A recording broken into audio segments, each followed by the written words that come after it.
ازاي تعرف ان شخص معين بيفكر فيك؟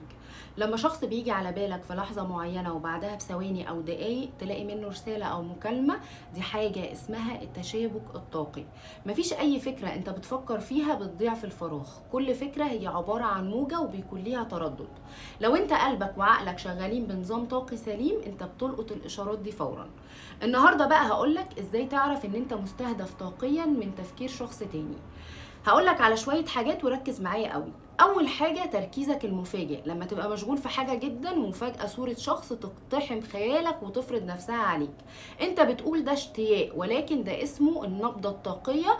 النبضة الطاقية دي الشخص ده هو اللي بعتها لك لما ركز عليك بزيادة، وانت عقلك لقط التردد بتاعه لان انت متشابك معاه. تاني حاجة تغيير في كيمياء الجسم بتاعك، لما شخص بيفكر فيك بقوة ده بيعمل لك تأثير على الهالة المحيطة بجسمك، فتلاقي نفسك ممكن تحس برعشة خفيفة أو معدلات ضربات قلبك ترتفع فجأة. دي بتكون استجابة حيوية لموجة خارجية خبطت في مجالك الطاقي. تالت حاجة اللحظة اللي قبل النوم. أقوى وقت بنستقبل فيه إشارات التفكير دي هي لحظة ما قبل النوم.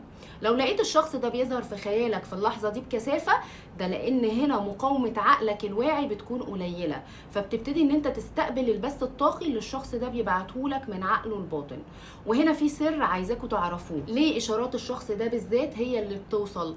السبب هنا ببساطة حاجة اسمها الحبل الأثيري. الحبل ده واصل بين شكل القلب عندك وشكل القلب عنده. الحبل ده بالظبط عامل زي ايه، زي كيبل كده بينقل، بس بينقل الافكار والمشاعر في اجزاء من الثانيه مهما كانت المسافه بينك وبين الشخص ده بعيده. فلما الشخص ده بيفكر فيك بتركيز هو بيعمل حاجه اسمها شحن طاقي للحبل ده، فانت تبتدي تحس تغيير في نظامك الداخلي. ممكن تكون اشارته قويه جدا لدرجه ان انت ممكن تسمع صوت الشخص ده فجاه، او حتى تشم ريحته في المكان، ودي ما بتكونش تهيؤات، دي ترجمه حسيه لرساله طاقيه وصلت لمركز استقبالك.